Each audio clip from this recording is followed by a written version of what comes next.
सुबह सुबह 8 बजे जब मैं तैयार हो रहा था तो उस टाइम के ऊपर मेरे को बताते हैं कि जी रामगढ़ भगवानपुर वाली पंचायत आपसे मिलना चाहती है।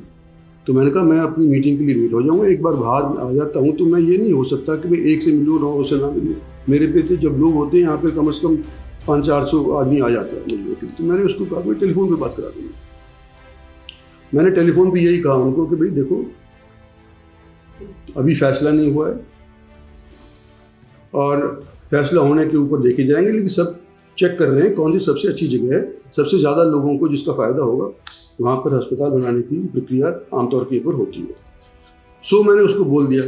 उसके बाद उससे बात करके मैं दिल्ली के लिए रवाना हो गया। उस दिन मैं किसी को नहीं मिला। तो जो लोग मेरे से हारे हैं या मेरी पार्टी के वालों से हारे हैं, आज उनके मन के अंदर इतना जहर घुला हुआ है कि आने वाले समय के अंदर मैं समझता हूँ मेरे को एहतियात बरतना पड़ेगा, कोई गोली भी मार सकता है।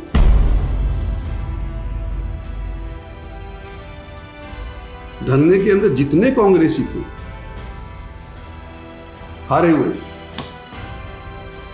सारे के सारे उपस्थित हो गए। एक दिन पहले चले गए, एक दिन बाद के अंदर चले गए, लेकिन सारे के सारे कांग्रेसी चले गए।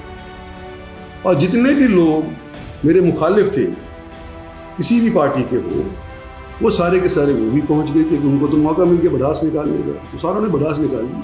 और ऐसा ही नहीं, बदतमीज़ लोगों के हाथ के अंदर माइक थमा दिया गया। और अनाप शनाप बात मेरे प्रति कह लो, चलो कह लो, लेकिन मेरी बेटी के खिलाफ भी उन्होंने कई चीज़ ऐसी कही जो मैं समझता हूँ कि आम सभ्य आदमी नहीं कहता। वो बेचारी भाग रही है, देख रही है कौन सी अच्छी जगह है, उसने रेवाड़ी से इलेक्शन थोड़ी लड़ना है, वो तो अटेली की है, वहाँ से लड़ रही है वहाँ पर। तो ये लोग यहाँ की बजाय दूसरी जगह के ऊपर अपनी गाड़ी खड़के और फिर पता करते करते यहाँ पर आए सुबह सुबह कि इंद्रजीत सिंह से मिलना है। क्या मतलब हुआ कि ये मेरे घर के अंदर पहले कभी नहीं आए थे। ये लोग अगर मेरे घर के अंदर आए हुए तो 15-20 साल से इस घर के अंदर रह रहा हूँ मैं, सैकड़ों हज़ारों आदमियों से मैं मिल चुका हूँ यहाँ पे। इनको ये नहीं पता कि कौन से रास्ते से आकर के इंद्रजीत सिंह को मिलना चाहिए, तो इसका मतलब ये नए थे। और इसके अंदर मैं समझता हूँ कि कोई ना कोई ज़रूर करेगा कि ये FIR इनके खिलाफ होनी चाहिए। भारतीय जनता पार्टी के मंत्री के खिलाफ से केंद्रीय मंत्री की तरफ किस तरह से ये इन्होंने रिकॉर्डिंग करी, और जब उसने अनुमति नहीं दी है इस रिकॉर्डिंग को प्रकाशित कैसे किया। तो बाद में पता चला कि ये जो सरपंच अनिल है, अनिल भगवानपुर का, इसने मेरी वोटिंग नहीं दी। राज बब्बर के खेमे का आदमी पंचायत को लेकर के मेरे पास आए और विद्रोह करें या मेरे घर के अंदर तमाशा करें मेरे घर के अंदर। तो मैंने जब देखा कि भाई ये तो 40% लोग ऐसे हैं राम भगवानपुर के जिन्होंने मेरी वोट नहीं दी, कि भाई रामगढ़ भगवानपुर को पहले मैं सिफारिश करने के लिए सोचता भी था, लेकिन यहाँ बन जाए तो ठीक है। लेकिन इस तरह की हरकत होने के बाद, पिछले 8-10 दिन की हरकत होने के बाद इनकी सिफारिश करनी, ये मेरे को 4 बार सोचना पड़ा। और उसके बाद इस तरह की बयानबाजी जो यूट्यूब में हुई है, नरगल बातें, बकवासबाजी, कुछ नहीं है। और भारतीय जनता पार्टी की तरफ से ये आदेश है कि भाई तुम आपस के अंदर कुनबे को बढ़ाओ, भाईचारा रखो, पता होते हुए कि ये फॉरेस्ट के नीचे दी हुई है, ये 200 एकड़ के ऊपर यहाँ पर एम्स नहीं बन सकता, लेकिन फिर भी उन्होंने वो 200 एकड़ मुझे दे दिया। मैंने इनका ऊपर भरोसा किया और मैंने कहा कि भाई यहाँ पर हम एम्स बनाएंगे। दिल्ली तक बात गई, दिल्ली वालों ने कहा कि हम टीम भेज रहे हैं। जब टीम भेजी यहाँ पर, जब पता चला कि मेरा बेवकूफ़ बना दिया मेरा।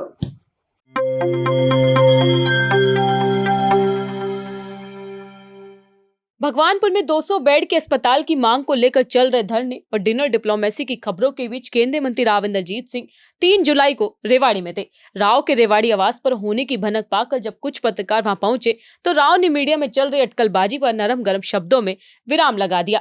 सपाट लहजे में कह दिया कि भगवानपुर में चल रहा धरना राजनीतिक है और इस धरने के दौरान महापंचायत में उनकी बेटी आरती राव को लेकर बोले गए शब्द भी चुभने वाले हैं। वे यहाँ तक कह गए कि उनके विरोधी अभी सब तक गिर चुके हैं कि उनकी हत्या करा सकते हैं। राव का ऐसा रुख इससे पहले कभी नहीं देखा गया। राव ने लगे हाथ यह भी कह दिया कि डिनर डिप्लोमेसी पर आ रही खबरों में दम नहीं है। सोशल मीडिया प्लेटफॉर्म पर जब कुछ अनर्गल चल रहा है उसकी सच्चाई अलग है। अब राव की जुबानी सुनिए सच क्या है। सबसे पहले रेवाड़ी अस्पताल, कई सालों से चर्चा चल रही है कि रेवाड़ी का अस्पताल एक अच्छी जगह शिफ्ट हो जहाँ पर पानी ना भरे। इस प्रक्रिया के अंदर कई गांव जुड़े हुए हैं। 5-6 लोगों ने कहा है कि हमारे यहाँ पे आप अपना अस्पताल बनाएं, हम ज़मीन मुफ्त के अंदर देने को तैयार हैं, जिसके अंदर रामगढ़ भगवानपुर भी है और रेवाड़ी के शहर के भी लोग हैं। वो कहते हैं कि भाई शिफ्ट क्यों करवा रहे हो, सभी जगहों के ऊपर जहाँ पर भी डिस्ट्रिक्ट हेडक्वार्टर है वहीं पर आमतौर के ऊपर सिविल अस्पताल हुआ करता है। अब वो मेरे को ये बता रहे हैं कि भी 6 एकड़ अभी सिविल अस्पताल के पास है, अगर इसके अंदर ही बनाओगे सभी को सुविधा होगी। तो ये रेवाड़ी वाले हो गए एक तरफ को, एक तरफ हो गए सारे गांव वाले जिन्होंने अपनी अपनी तरफ से तजवीज़ किया कि हमारे को ज़मीन देने के अंदर कोई एतराज़ नहीं है, हमारे यहाँ पे खोलो। मैं इसके बारे में ये कहना चाहता हूँ कि अभी इसके बारे में कोई निर्णय नहीं हो पाया है। प्रतिक्रिया चल रही है। मेरी बेटी भी खुद जगह जगह जा कर के और उसने चर्चाएं करी हैं लोगों से, जगह देखी हैं कि कौन सबसे बेहतरीन जगह दिलवा सकता है, क्योंकि ये ज़िला का अस्पताल है, किसी एक गांव का नहीं है, किसी एक शहर का नहीं है, 26-36 बिरादरियों का सारे ज़िले का है। तो उसके अंदर भी प्रक्रिया चली है। तो सबसे पहले तो मैं ये कहना चाहता हूँ कि कोई फैसला अस्पताल के बारे में अभी तक हुआ नहीं है। नंबर 2, रामगढ़ भगवानपुर। रामगढ़ भगवानपुर 5-6 गाँव में से एक गांव है जिन्होंने अपनी गांव तजवीज़ करी थी और मैं अपना गांव समझता हूँ इसको, क्योंकि अभी तक जब भी मैं इलेक्शन लड़ा हूँ तो इन लोगों के यहाँ से मेरे को अच्छी खासी मेजॉरिटी मिली है, ख़ास तौर पे लोकसभा के अंदर भी। आज के दिन रामगढ़ भगवानपुर वाले ये कह रहे हैं कि हमारे यहाँ पर आप अस्पताल बनाओ। अस्पताल इनके यहाँ आता है, सारी सुविधाएं जो चाहते हैं मेडिकल ऑफिसर्स वगैरह, अगर ये उपलब्ध करवा सकते तो मुझे खुशी होगी। दूसरे और कोई गांव सुविधा उपलब्ध करवा सकते हैं तो भी मुझे खुशी होगी। ये तो सारे ही मेरे हैं, सभी ने मेरा समर्थन किया ना, तभी तो मैं जीता हूँ। रामगढ़ भगवानपुर वाले कुछ दिन पहले सीएम साहब की मीटिंग थी, यहाँ पर धन्यवाद रैली करी थी उन्होंने।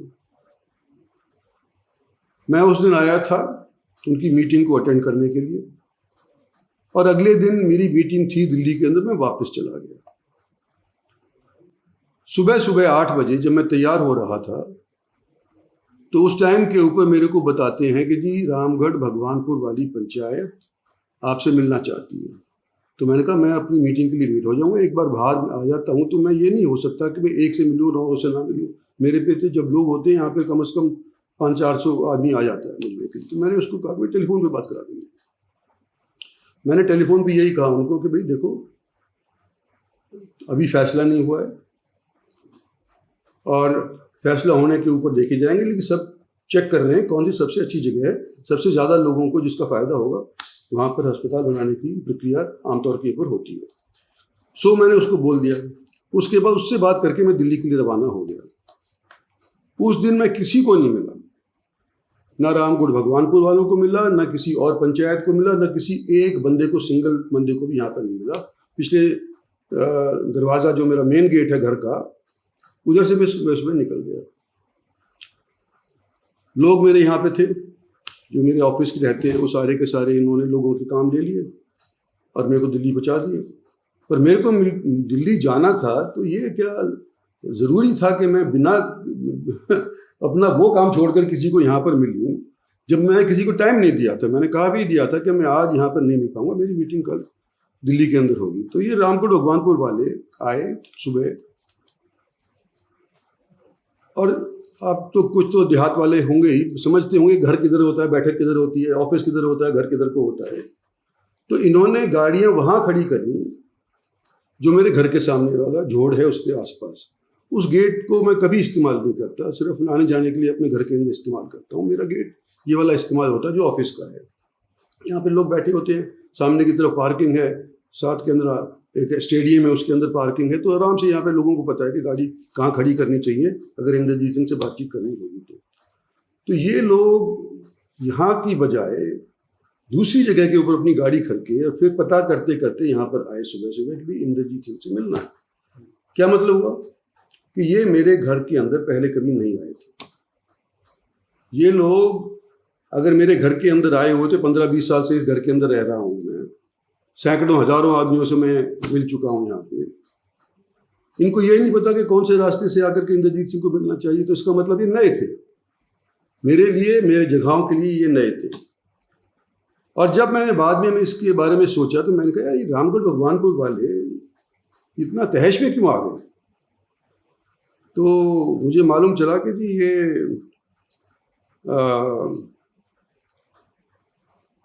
इनके अनिल सरपंच हैं, जिससे मैंने टेलीफोन के ऊपर बात करी थी, जो उन्होंने रिकॉर्ड कर ली है, जिसकी चर्चाएं इस वक्त काफ़ी खासी चल रही हैं।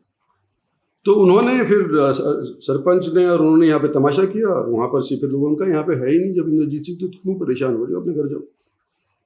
खैर जी, पर मैंने पता करना उचित समझा कि भाई क्या चक्कर है ये रामगढ़ भगवान को जो मैं अपना गांव समझता हूँ, वहाँ के लोग इस तरह से व्यवहार क्यों कर रहे हैं। जब मैंने सरपंच से बात कर ली तो बाद में पता चला कि ये जो सरपंच अनिल है, अनिल भगवानपुर का, इसने मेरी वोटिंग होगी। राज बब्बर के खेमे का आदमी पंचायत को लेकर के मेरे पास आए और विद्रोह करे या मेरे घर के अंदर, तमाशा करे मेरे घर के अंदर। तो मैंने जब देखा कि भाई ये तो 40% लोग ऐसे हैं राम भगवानपुर के जिन्होंने मेरी वोट ही नहीं दी। जिस गांव के अंदर शायद ही राज बब्बर कभी गया हो, सिर्फ टीवी पे देखा हो तो बात दूसरी है, उस अनजान आदमी को 40% वोट चली जाए तो मुझे तो शौक लगा ना, ये हो क्या रहा है इसके अंदर। और वो आदमी आकर के फिर ये तमाशा करे, आगे जाकर के धरने पे बैठ जाए। तो मेरे को तो शुबा हुआ, इसलिए मैंने पता किया कि मेरा भगवानपुर के अंदर मेरे को 60% और उनको 40% वोट मिली, जबकि अनजान आदमी था। तो ये उसके बाद बैठक में आए नहीं, मेरे वापस चले गए और इन्होंने धरना शुरू कर दिया। धरने के अंदर जितने कांग्रेसी थे हारे हुए, सारे के सारे उपस्थित हो गए। एक दिन पहले चले गए, एक दिन बाद के अंदर चले गए, उनके सारे के सारे कांग्रेसी चले गए। और जितने भी लोग मेरे मुखालिफ थे किसी भी पार्टी के हो, वो सारे के सारे वो भी पहुंच गए, क्योंकि उनको तो मौका मिल गया भड़ास निकालने का, तो सारों ने भड़ास निकाली। और ऐसा ही नहीं, बदतमीज लोगों के हाथ के अंदर माइक थमा दिया गया और अनाप शनाप बात मेरे प्रति कह लो, चलो कह लो, लेकिन मेरी बेटी के खिलाफ भी उन्होंने कई चीज ऐसी कही जो मैं समझता हूं कि आम सभ्य आदमी नहीं कहता। वो बेचारी भाग रही है, देख रही है कौन सी अच्छी जगह है, उसने रेवाड़ी से इलेक्शन थोड़ी लड़ना है, वो तो अटेली की है, वहां से लड़ रही है वहां पे। लेकिन स्वास्थ्य मंत्री होने के नाते ये देखने के लिए कि सबसे उचित जगह कहाँ, सुविधाजनक जगह कहाँ है, वो देखने के लिए 7-8 गाँव के अंदर गई, शहर के अंदर भी गई, उसके खिलाफ अनर्गल बात करने लग गए। और बदतमीज लोगों ने जिस तरह से हरकत करी है, तो पहली बार मैं सोच रहा हूँ कि मान हानि का दावा इन लोगों के खिलाफ हो जाना चाहिए, नहीं तो ये मानते ही नहीं। इतना जहर लोगों के अंदर था, ये पता ही नहीं चलता, इनकी तो बस चले तो मेरे को जहर की पुड़िया दे दे तो मार दो इंद्रजीत सिंह को। इस तरह के लोग वहां पर मतलब आ गए, जिनको आगे का नहीं पता, पीछे का पता नहीं, कुछ पता नहीं, सिर्फ गाली बकने से मतलब है, वास्तविकता से कोई लेना देना नहीं। उन लोगों को माइक थमा दिया गया।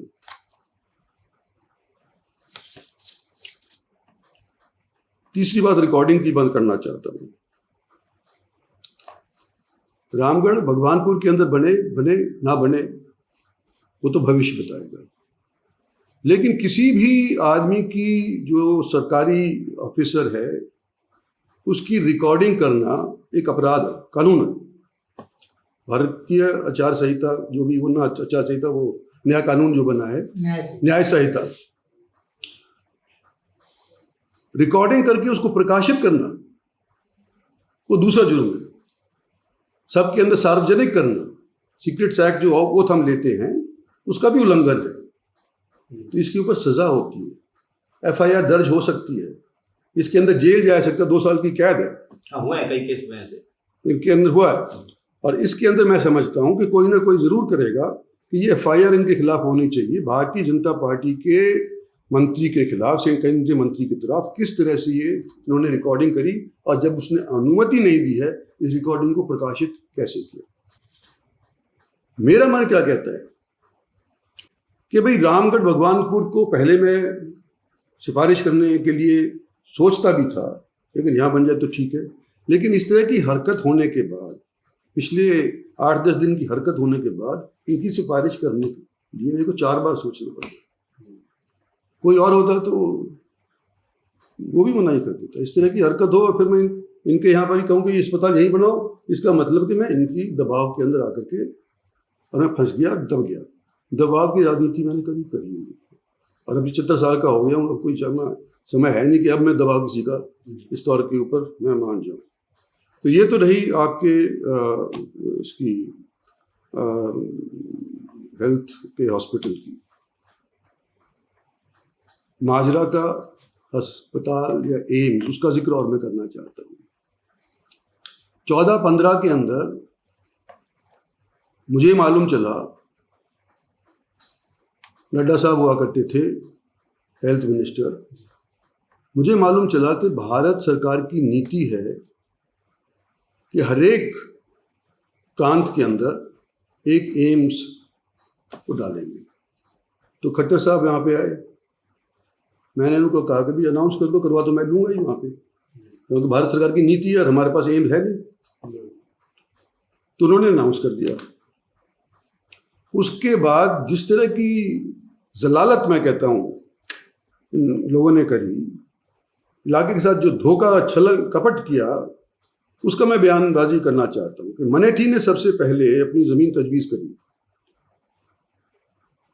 पता होते हुए कि ये फॉरेस्ट के नीचे दी हुई है, ये 200 एकड़ के ऊपर यहाँ पर एम्स नहीं बन सकता, लेकिन फिर भी उन्होंने वो 200 एकड़ मुझे दे दिया। मैंने इनका ऊपर भरोसा किया और मैंने कहा कि भाई यहाँ पर हम एम्स बनाएंगे।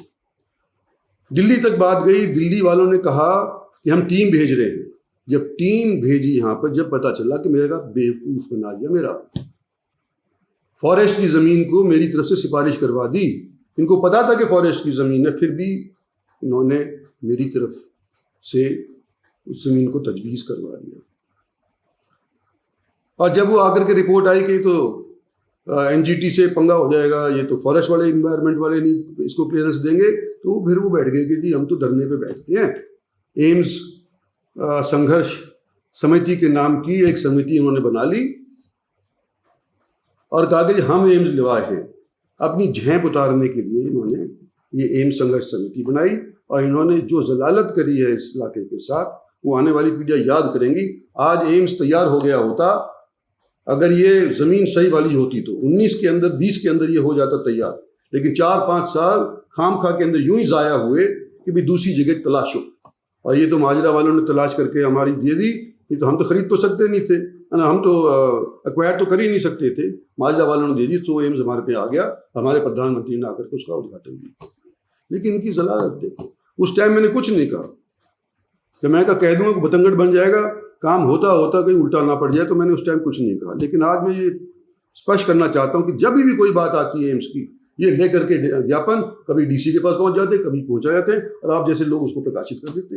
इनका लेना देना क्या था? इन्होंने तो खराब किया है इलाके को।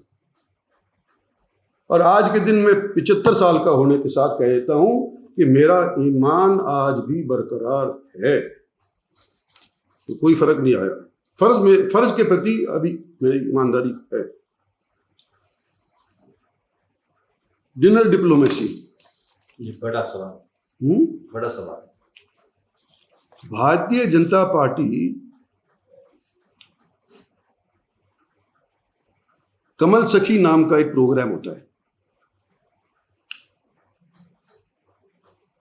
महिलाएं जिनके शादी हुई है, उनकी घरवाली बुलाती हैं कि भी हम भी तुम अपनी वाइफ भी आए और उनका आदमी भी आए, और ये बाकायदा मीटिंग होती है, खाने होते हैं, मंत्रियों के यहाँ पे होते हैं, मंत्रियों को बुलाते हैं, एमपीज को बुलाते हैं, वगैरह वगैरह, सभी को बुला लेते हैं जो भारतीय जनता पार्टी के कुनबे के होते हैं, जिसको चाहते हैं उसको बुला लेते हैं। दिल्ली का ये असर हरियाणा के अंदर नहीं पहुँच रहा, ये मैं समझ नहीं रहा। कोई बीजेपी वाले ने, किसी ने ये नहीं कहा कि क्यों किया है। मेरे पास 2-3 मंत्रियों के 2-3 MLAs के फ़ोन आए कि जी हमारा नाम उछल रहा है, कि हमसे पूछा गया कि भाई क्यों तुम खाने पे चले गए। क्योंकि हमारे से तो किसी ने पूछा ही नहीं है। अखबारबाजी कैसे हो रही है, वीडियोग्राफी कैसे हो रही है, ये यूट्यूब में वाले कैसे कह रहे हैं। और ये कंबल सखी जैसे प्रोग्राम अगर भारतीय जनता पार्टी के आदेश अनुसार होते हैं, तो मेरी बेटी का घर पहली बार जब अगर हरियाणा के कैपिटल के अंदर बनता है, और होम वो कहते हैं ना हाउस वार्मिंग, कभी सुना है आपने? अंग्रेजी बोलते हैं हाउस वार्मिंग। तो नया नया कोई जाता है तो लोग बुलाता नहीं लोगों को, होता ही है, नेचुरल सी बात है, वो बुलाता है। तो पहले अपनों को ही बुलाएगा ना। तो हमारे यहाँ के लोग, ये दक्षिणी हरियाणा के जितने भी लोग हैं, ये सारे हमारे साथ जुड़े हुए हैं। इनके MLA हमारे साथ जुड़े हुए, इनके जनसभा वाले हमारे साथ, जनता वाले समाज जुड़े। तो उनको MLA को बुलाया कि मेरी बेटी का भी यहाँ पे घर हो गया है, अगर तुमने MLA हॉस्टल में नहीं खाना हो, कोई दिक्कत हो, तुम यहाँ पर आकर के खा लिया करो, पानी पी लिया करो, हुक्का पी लिया करो, ये घर है तुम्हारा। इस तौर के ऊपर बुलाए वो। और उसके बाद इस तरह की बयानबाजी जो यूट्यूब में हुई है, अनर्गल बातें, बकवासबाजी है, कुछ नहीं हुआ। और भारतीय जनता पार्टी की तरफ से ये आदेश है कि भाई तुम आपस के अंदर कुनबे को बढ़ाओ, भाईचारा रखो। और हम तो ये चाहते हैं, मैं तो पहले से करता आया हूँ, ये दिल्ली में भी करता आया हूँ, और अब मेरी बेटी को घर मिल गया तो वहाँ पर भी करने लग जाऊँ। मैं तो यहाँ भी करता हूँ, अगर यहाँ पे करता हूँ तो यहाँ बुला लेता हूँ लोगों को, दिल्ली होता हूँ तो दिल्ली बुला लेता हूँ। और मेरे मिलने का एक दिन फिक्स है, पिछले जब से मैं बनाऊँ 4 में बना था कांग्रेस की तरफ से, 4 से लेकर के आज तक सोमवार का दिन मेरा फिक्स्ड है। कोई मेरे को मिलने आना चाहता हो तो सोमवार के दिन यहाँ होता हूँ तो यहाँ मिलेगा, अगर दिल्ली होऊंगा तो दिल्ली मिलेगा। अगर मैं यहाँ पर नहीं हूँ तो फिर मिलने का वो पूछ लेते हैं कि है नहीं आते, लोग यकीन कर लेते हैं नहीं है तो नहीं आते। कोई और मंत्री देता किसी भी पार्टी का, अपनी की छोड़ो, किसी भी पार्टी का कोई एक दिन देता हो हफ्ते के अंदर, तो उसका क्यों नहीं लिखते आप? हमेशा ये आता है कि इंद्रजीत किसी से मिलता नहीं, इंद्रजीत किसी से मिलता नहीं। बाकी सारे के सारे लोग सिर्फ अपॉइंटमेंट के माध्यम से मिलते हैं। मेरे यहाँ तो खुला दरबार है, मेरे बाप का खुला दरबार था। आओ, उन्हीं कहानी अगर हमारे से फिट सोचे तो हम करेंगे, नहीं आती तो कितना कर देंगे। मेरा 20 साल से चलता आ रहा है, और फिर भी आप लोग यूँ कहते हैं, लोगों से कलवा देते हैं कि इंद्रजीत किसी को मिलता नहीं है। भाई 10 बार में MLA कैसे 10 बार में जीत कैसे गया? पब्लिक ने जिताया ना। पार्टी की टिकट पहली चीज़, पब्लिक दूसरी चीज़। तो जो लोग मेरे से हारे हैं या मेरी पार्टी के वालों से हारे हैं, आज उनके मन के अंदर इतना जहर घुला हुआ है कि आने वाले समय के अंदर मैं समझता हूँ मेरे को एहतियात बरतना पड़ेगा, कोई गोली भी मार सकता है। इस तरह के लोग यहाँ पे आज के दिन हो रहे हैं। तो ये मैं आपको मोटे मोटे तौरों पे कहना चाहता था कि आज के दिन अस्पताल का भी फैसला नहीं हुआ है। एम्स वालों ने हमारे साथ डुप्लिसिटी करी थी। आने वाले समय के अंदर जिस तरह से मैं चलता आया हूँ उसी तौर पे चलता आऊँगा। और भारतीय जनता पार्टी की तरफ से किसी को बुला करके ये नहीं कहा गया कि क्यों गया तू डिनर डिप्लोमेसी के ऊपर।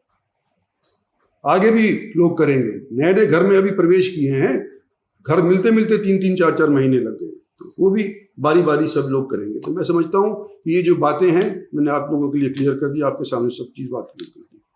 सर क्या लगता है कि जैसे आप जो एक रैली हुई थी रेवाड़ी में, उसके बाद ये तमाम चीजें सामने आई, आखिर क्या वजह लगती है इस तरह की चीजों को उछालना? कौन इसके पीछे लगता है आपको? तमाम चीजें बातें आ रही हैं सामने। ये तो आप पड़ताल करो ना, इन्वेस्टिगेटिव जर्नलिज्म।